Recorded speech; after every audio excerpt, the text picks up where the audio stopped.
Hey guys, आज की video में हम कवर करेंगे एक बहुत ही फेमस नॉवल, अफ्रीकन नॉवल जिसका नाम है थिंग्स फॉल अपार्ट, जिसे लिखा है चिनुआ अचेबी ने। तो फर्स्ट ऑफ ऑल, जो चिनुआ अचेबी हैं, he was not an European. वो खुद नाइजीरिया से बिलोंग करते हैं and he was born on 16 November 1930। तो मेनली जब ये बड़े हुए तो इन्होंने जब पढ़ा, बहुत सारे राइटर्स के बारे में पढ़ा जो यूरोपियंस थे, जिन्होंने अफ्रीका के बारे में, नाइजीरिया के बारे में वर्क्स लिखे हुए हैं, उनके बारे में। तो उनमें इंक्लूड है जैसे कि जोसेफ कॉनरेड हैं या फिर ग्राहम ग्रीन हैं। तो फिर इन सब के जब वर्क्स उन्होंने पढ़े तब उन्हें लगा कि जितने भी नॉवेलिस्ट रहे हैं, इन सब ने ही अफ्रीका को एज अ सैवेज दिखाया है कि ये एक बेकार जगह है, एक सैवेज प्लेस है जिन्हें सिविलाइज करने की ज़रूरत है। वो उनका पॉइंट ऑफ व्यू था कि जो ब्लैक्स हैं वो बेकार हैं, उन्हें कुछ आता नहीं है, उन्हें सिविलाइज करने की ज़रूरत है। तभी इन्हें लगा कि ये अपने नॉवल में इस तरीके से नहीं दिखाएंगे। ये सब तो यूरोपियंस थे, उन्होंने अपना पॉइंट ऑफ व्यू दिखाया कि जब वाइट यहाँ पर आए उन्हें कैसा लगा। लेकिन ये खुद एक ब्लैक थे, तो ये दिखाना चाहते थे अपने नॉवेल्स में कि आखिर ब्लैक्स के साथ क्या हुआ था जब वहाँ पे कॉलोनाइजेशन हुआ, तब क्या हुआ, उनके अपने कल्चर जो था उनका वो भी डिस्ट्रॉय कर दिया गया। तो जो थिंग्स फॉल अपार्ट है, ये मेनली उसी के बारे में दिखाता है। तो सबसे पहले हम इसका टाइटल देख लेते हैं। तो थिंग्स फॉल अपार्ट मतलब कि कोई ना कोई ऐसी चीज़ है जो बाद में जाके पता चलेगा जो कि फॉल हो गया है। अपार्ट मतलब कि दो चीज़ें अलग हो गई हैं। तो जब नॉवल स्टार्ट होती है उससे पहले ही फर्स्ट पेज पे एक लाइन लिखी हुई है जो कि ली गई है डब्ल्यू बी येट्स की पोइट्री से। जो लाइन है, turning turning in the widen gyre the falconer cannot hear the falconer, things fall apart the centre cannot hold, may anarchy is loosen upon the world. Mainly ये जो poetry है, ये एक poetries में से लाइन है जिसका नाम था द सेकंड कमिंग, जिसे यीट्स ने लिखा है। उसमें मेनली उन्होंने बताया है जो उनका क्रिश्चियनिटी के बारे में कि जो उनका पहले का सिविलाइजेशन था, जो उनका पहले का टाइम पीरियड था, things fall apart and the centre can not hold, कि मतलब पहले की जो चीज़ थी वो अब होल्ड नहीं हो पा रही है, कोई ना कोई नई चीज़ आने वाली है। तो सेम चीज़ इसमें भी होगी, इस नॉवल में भी सेम चीज़ ही देखने को मिलेगी कि जो पुराना उनका सिविलाइजेशन था, जो उनकी इग्बो सोसाइटी का कल्चर था, उनकी जो सोसाइटी थी, पीपल थे, वो किस तरीके से ब्रेक हो जाता है, उनका ब्रेक डाउन होता है या फिर वो अलग हो जाते हैं। और जो पुरानी अनार्की है, मतलब कि जो इनकी इग्बो सोसाइटी है, उसकी जो सिविलाइजेशन है उसको छोड़कर कोई नई चीज़ आने वाली है। नई चीज़ में यहाँ पर बात कर रहे हैं वो क्रिश्चियनिटी की। तो मेनली ये नॉवल वर्क करती है इसी तरीके से। ये पब्लिश हुई थी 1958 में। उस टाइम पे ऐसा लग रहा था कि ज़्यादा फेमस नहीं होगी, लेकिन जब ये पब्लिश हुई तो ये बहुत ज़्यादा फेमस हुई। इसे बहुत बार फिर कॉपीज़ में, बहुत सारी इसकी कॉपीज़ को पब्लिश किया गया था। तो स्टार्ट करते हैं नॉवल को। तो सबसे पहले स्टार्ट होती है नॉवल एक पर्सन के डिस्क्रिप्शन से की सेटिंग रखी गई है उमोफिया में। ये एक नाइन, जहाँ पर ये रहते हैं, इग्बो सोसाइटी, जो लोग हैं ये इग्बो सोसाइटी के, ये मेनली 9 विलेजेस हैं जिनका एक ग्रुप सा है, उसी में ये रहते हैं, जिसे नाम दिया गया है इग्बो ट्राइब। और वहाँ पर एक गांव है जिसका नाम है उमोफिया, वहाँ से कहानी स्टार्ट होती है। तो यहाँ पर एक पर्सन है जिसका नाम है ओकोनको। वो बताते हैं उसके बारे में, नॉवल स्टार्ट होती है उसी के बारे में कि वो एक फेमस पर्सन है और वो एक सेंट्रल कैरेक्टर भी है इसका। और वो हर एक चीज़ से नफरत करता है जो कि उसके फादर बिलोंग करते हैं। और अभी रिसेंटली में ही उसने एक पर्सन को हराया है जिसका नाम एमिलिंजे द कैट है, जिसे इन 9 विलेजेस में कोई हरा नहीं पाया था। तो आज उसने उसे हरा दिया है और आज ये फिर से एज अ वॉरियर उनके सामने खड़ा है और बहुत ज़्यादा फेमस रेसलर भी है। अब यहाँ पर बोला गया था कि ये अपने फादर की हर एक चीज़ से नफरत करता है, कि वो जिस चीज़ से बिलोंग कर, तो ये उस सभी चीज़ों को हेट करता है, उन जैसा बिल्कुल नहीं दिखना चाहता। क्योंकि जो इसका फादर था जिसका नाम उनोका था, वो एक यूजलेस पर्सन था, जिसे कुछ आता नहीं था। वो अपनी पूरी लाइफ में उन्होंने कुछ किया नहीं था, ना ही कोई टाइटल रिसीव किया था। इनका जो ये गांव है, जो इग्बो सोसाइटी है, ट्राइब है, इसमें टाइटल्स की बहुत ज़्यादा वैल्यू है। जैसे कि हमारे यहाँ पे मेडल्स दिए जाते हैं, वहाँ पर इनको टाइटल दिए जाते थे कि अगर किसी के पास 2 टाइटल हैं, 3 टाइटल्स हैं, तो दैट मीन्स कि वो इंपॉर्टेंट है। लेकिन जो इसका फादर था वो ऐसा बिल्कुल भी नहीं था, उसे कुछ भी नहीं आता था। वो एज ए यूजलेस ही दिखाया गया है कि वो एक फेलियर था अपनी लाइफ में। वो लोगों से उधार लेता था, उन्हें कभी वापस नहीं करता था। और इसीलिए वो चाहता है कि जो उसके फादर थे वो उससे बिल्कुल अलग रहे। अब यहाँ पर पता चलता है जो ओकोंक्वो है उसने इनहेरिट में, मतलब कि उसे अपने फादर से कुछ भी नहीं मिला है, क्योंकि उसका फादर तो एक यूजलेस था, एक फेलियर था।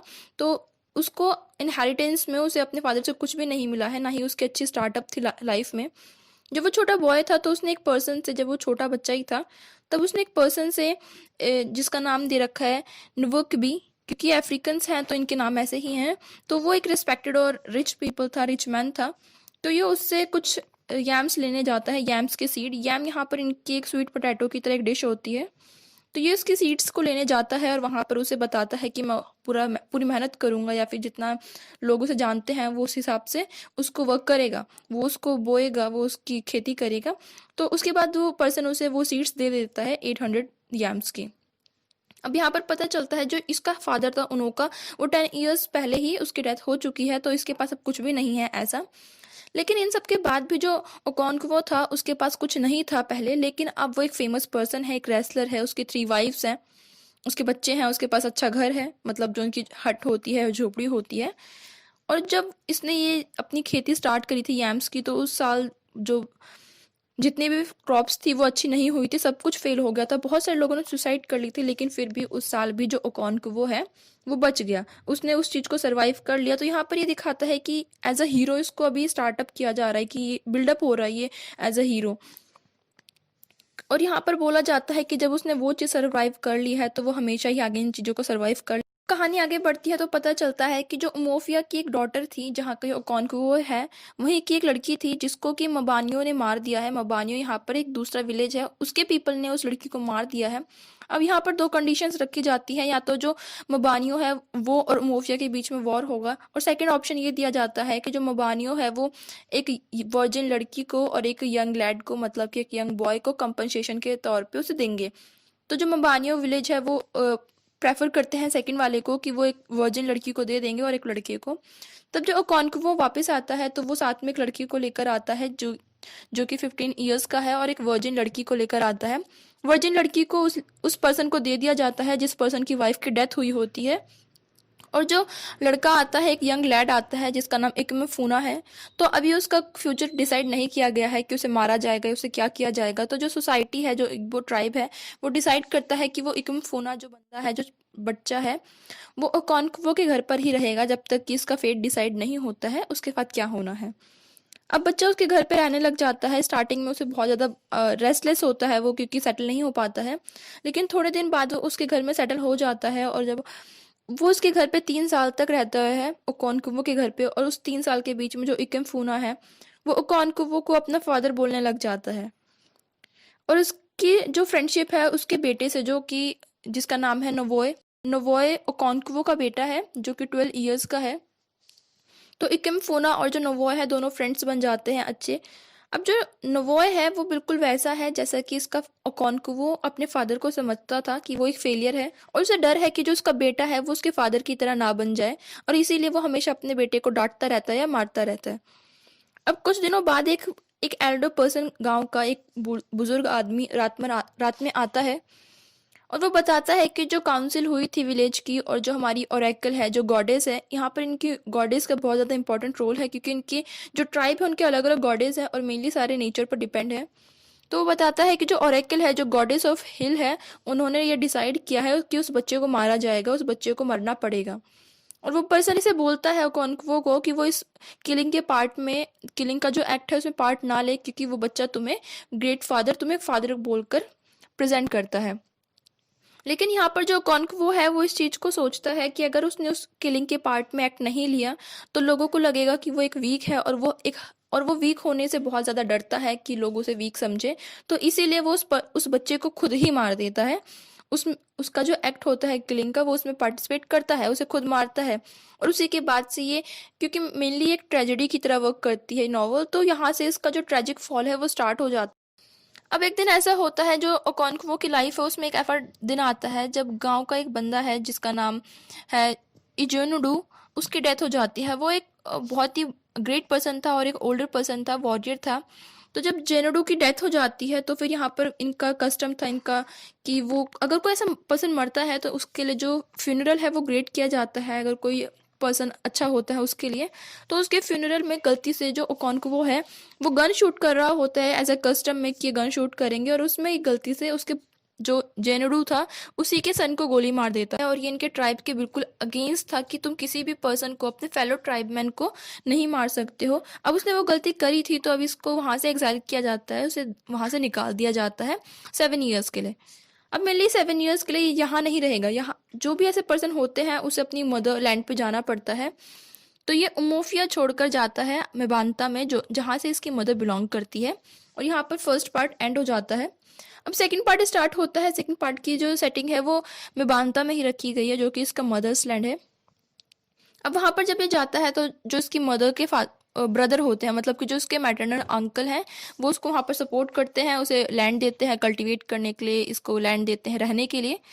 और यहाँ पर एक जब 2 साल बीत जाते हैं उसके 7 ईयर्स में से, तो उसका एक फ्रेंड है जिसका नाम ओबेरिका है, वो वहाँ पर आता है और उसे बताता है कि जो उनका एरिया है वहाँ पर एक पहला मिशनरी देखा गया है। मतलब कि यहाँ से फाइट जो वाइट पर्सन है वहाँ यहाँ से उनका इंट्रोडक्शन शुरू हो जाता है। वो बताता है कि एक वाइट पर्सन को देखा गया है अबामे में। अबामे भी 9 विलेजेस में से एक गांव है। और वहां पर जब वो देखा गया तो लोगों ने उसे मार दिया, लेकिन इसके रिस्पॉन्स में, जब उन्होंने मार दिया, इसके रिस्पॉन्स में अदर जो मिशनरीज थे, वाइट क्रिश्चियन मिशनरीज थे, वो आते हैं और वो पूरे ही गांव को खत्म कर देते हैं, क्योंकि वो एक मार्केट डे में आते हैं, मतलब हर एक पर्सन बाहर था उस दिन और उन्होंने उस दिन सबको मार दिया। अब यहाँ पर वाइट्स का दिखाया जा रहा है कि मतलब वो आए हैं, स्टार्टिंग में तुमने उन्हें मारा तो अब उन्होंने तुम्हारा पूरा गांव खाली कर दिया है।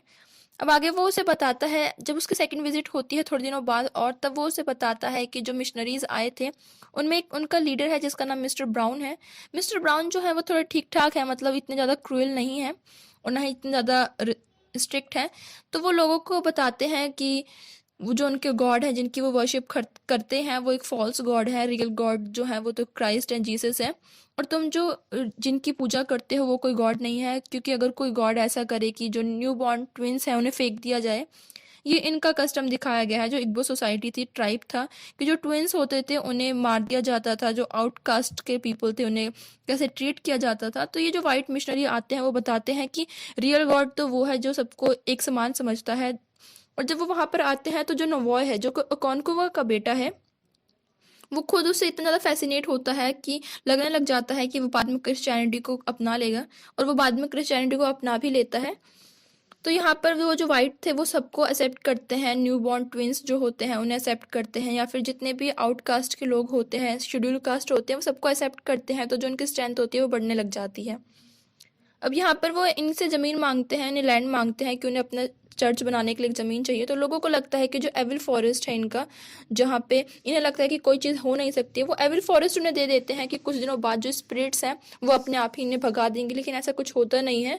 उनका चर्च वहाँ पर बिल्ड हो जाता है और उसका उन्हें कोई हार्म भी नहीं होता, और धीरे धीरे जो वाइट मिशनरीज की जो पावर थी वो बढ़ने लग जाती है।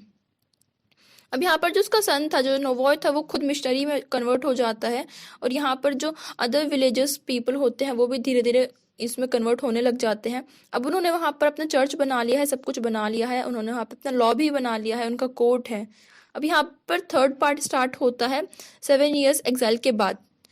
अब 7 ईयर्स के बाद जब ओकोनक्वो अपने गांव में, मतलब कि उमोफिया में वापस आता है, तो वो देखता है कि वो अभी भी रिच है, लेकिन जो उसकी एब्सेंस है, अब उसकी एब्सेंस जो है वो लोगों को अफेक्ट नहीं कर रही है। उसके आने या ना आने से लोगों को फर्क नहीं पड़ रहा है। उसे लगता है कि जो लोग पहले इतने वॉरियर टाइप में थे वो आज एज अ वुमेन बिहेव कर रहे हैं, कि उनका जो बिहेवियर है वो वुमेनली हो गया है, वो उतने स्ट्रांग नहीं बचे हैं।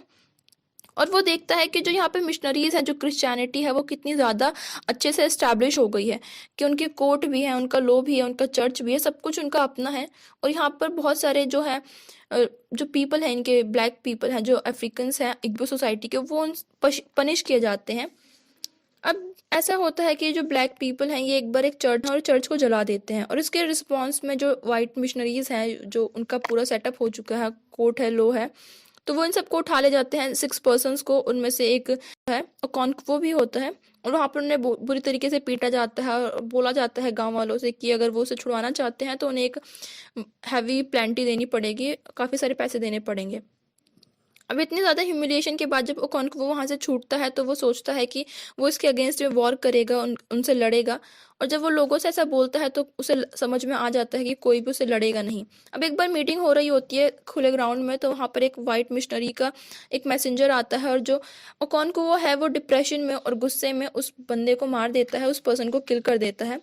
और जब वो मारता है तो कोई भी पर्सन उसको सपोर्ट नहीं करता, जो उसके खुद के ट्राइब्समैन होते हैं वो उसे सपोर्ट नहीं करते। और यहाँ पर उसे पता चल जाता है कि जो पहले का उमोफिया था वो अब वैसा नहीं बचा है, पहले जो था वो अब वैसा नहीं है, सब कुछ चेंज हो चुका है। और उसके बाद वो जाता है। अब अगले दिन जो उन्होंने मैसेंजर मारा था उसके रिस्पॉन्स में जो डीसी हैं वहाँ के, वो वापस आते हैं अपने पर्सन्स को लेके, पुलिस को लेके, कि उसे पकड़ा जाएगा, लेकिन जो उसका फ्रेंड है ओबेरिका वो बताता है कि हम उसे नहीं उतार सकते, जाके तुम खुद देख लो। अब जब डीसी वहां पर जाता है तो देखता है कि वहां पर एक पर्सन की जो लाश है वो टंगी हुई है, और वो होता है ओकोंक्वो, जिसने सुसाइड कमिट कर ली होती है खुद को एक पेड़ से लटका कर। और जो इनका ट्राइब है, उसने ओकोंक्वो ने उनके लिए इतना किया और लास्ट में उसने सुसाइड भी कर ली, क्योंकि उसे पता था कि जो उसका ट्राइब है उसको सपोर्ट नहीं करेगा अब। लेकिन जो पीपल हैं इग्बो सोसाइटी के, उनका अपना ही कस्टम है कि अगर कोई पर्सन खुद सुसाइड कर लेता है तो कोई उसकी बॉडी को टच नहीं करेगा। तो यहाँ पर जो वाइट मिशनरीज हैं वही उसकी बॉडी को नीचे उतारेंगे और वही दफनाएंगे। तो मेनली दिखाया गया है इसका ट्रेजिक फॉल की जो पर्सन इतना ग्रेट दिखाया गया था स्टार्टिंग में, उसकी इतनी ज़्यादा रेपुटेशन थी, वो फेमस था, लास्ट में आके वो सुसाइड कर लेता है। और उसकी सुसाइड भी ऐसी कि उसकी बॉडी को कोई हाथ नहीं लगाता है, और उसके साथ ये जो नॉवल है वो ख़त्म हो जाती है। आई रियली होप कि आपको नॉवल पसंद आई होगी, and if you like the video then make sure that you hit the like button and do subscribe my channel. Thank you.